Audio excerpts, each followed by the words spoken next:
You want some last minute tips for A-level maths paper 1 now. This is our A-level last minute tips videos. I'm going to give you some things that I did last year that helped me get an A star in A-level maths, and just generally things you should be doing the day before your exam and what you should be doing the day of your exam to get a good score and to make sure that that pure paper feels like a breeze. So I'm not going to waste your time. Let's go straight to what you should be doing. Now, one thing you should be very familiar with right now is the topic list, the things that could potentially come up. This is one of 2 pure papers, so we have no clue what's going to come up. We just know a list of topics, and if you don't know your list of topics for your exam board, I don't know what you're doing. Just go to Google search for a checklist for your exam board and you're probably going to find something where it has all the different topics laid out for you. Or for me, we had a textbook where all the different chapters were very easily laid out. I just used that to go back to in terms of knowing all the content and things across both year 1 and 2. The first thing I want to just say is to make sure that all those topics are very good, as in like you're very confident with them, you know how to answer all the different question types for them. And if you aren't sure, and even if you are sure, I just want you to double check and do some questions on every single topic. So I'm going to link some things in the description where you can do lots of topic questions. Just get a feel for if you're able to do all the different question types, because with every topic there are only very like a limited variation of the ways they can ask you questions, and so if you know how to do every single one, you're most likely going to be fine for the topic.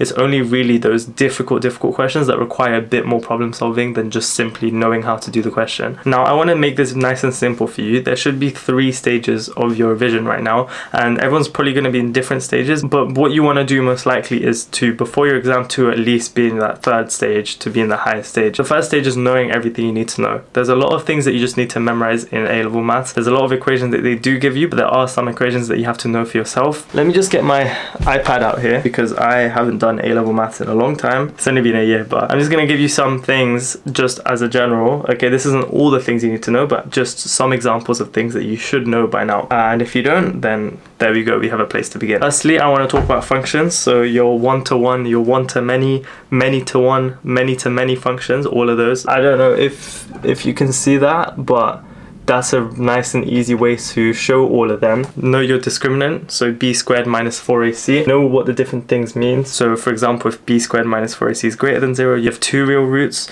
If it's equal to 0, you have 1 root. And if it's less than 0, you have no real roots. One thing that's really important, which I don't know why I used to always lose marks on, is set notation. A lot of the questions just ask you to put your thing in set notation, and if you don't know how to do that, you just lose a mark straight like that. But it's also a very easy way to gain the mark. So for example, if I give you this to look at as an example, this is what you would show if you wanted to show it as set notation. Now obviously, if you haven't gone over set notation in a while, it might just look like rubbish to you, so I do really recommend to just quickly look at how you do set notation, just so you know for your exam. Obviously, know your transformations. So these are some very important ones that you should be familiar with how to show them, and let me just scroll down to show you what they mean. Arithmetic did I say arithmetic and geometric sequence formulae, make sure you know them obviously, and then remember how to do arcs and sectors, how to work out the arc length and the sector area, and the equations for them, not only in degrees but also more importantly in radians. There you go, that's where it is. Know the different graphs, so you should probably by now know your sine graph, your cosine graph, your tan graph, but also know the other variations as well. So for example, your cosec graph, so let me just show you the one that looks like that, and then your sec graph, the one that looks like that, and your cot graph, which looks like that. So know all of those, know how to do the identity equations involving them as well, so be able to like adjust them, move them around, do everything with them to eventually get to what it wants at the right hand side or whatever it is. Arc as well, so not only your cosec, sec and cot graphs, you need to know arc sine. Okay, your arc sine graph like that. You need to be able to know your arc cos graph, which is that one, and your arc tan graph, which is that, which is basically tan like that, but it's been like rotated, as you can tell. And then you have to know these equations as well. So sine 2a looks like that.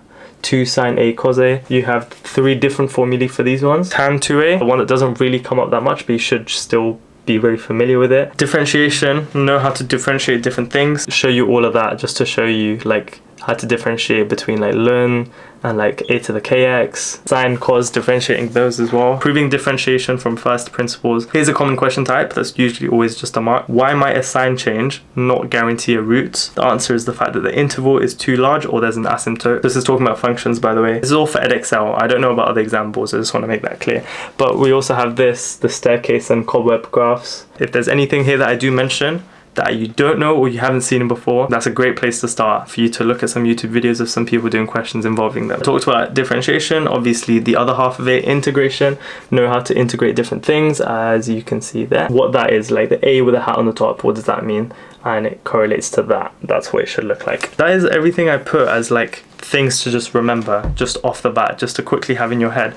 Hopefully some of that helped. Hopefully there were some things in there that you were like, oh, I haven't looked at that in a while. Let me quickly go back over that and have a bit more practice on that. So if there's anything that I just mentioned to you that I quickly went over that you realize that you don't know, perfect place to start. Do some questions on it, make sure you know how to do it. So that's what I want to say in terms of the first stage, which is simply memorization. Second stage is knowing how to do different questions. So topic questions, be very familiar with the different question types. And if you aren't, as I said before, I'm going to leave some links down below in the description for some topic questions that you can do so you are familiar with all of them. It's literally at this point just a game of practice. You want to practice as much as you can. Now, if you're aiming for the A star, if you really want to get a good score, then third stage is being able to do the difficult questions. So basically the questions that you get at the second half of every paper. So you shouldn't really be spending 2 whole hours doing past papers anymore. But if there are papers you haven't gone over, please look at the last couple questions in them, because those are usually very difficult and require a lot of problem solving to be able to do them. And if you are looking for exam questions, a good website that I have for you is ExamQ, I think it's called, and it's perfect for getting a specific topic and looking at the past paper questions that have come up for that topic and being able to practice them one by one like that. So I'll leave a link down below for that as well. But generally for the third aspect, what you want to do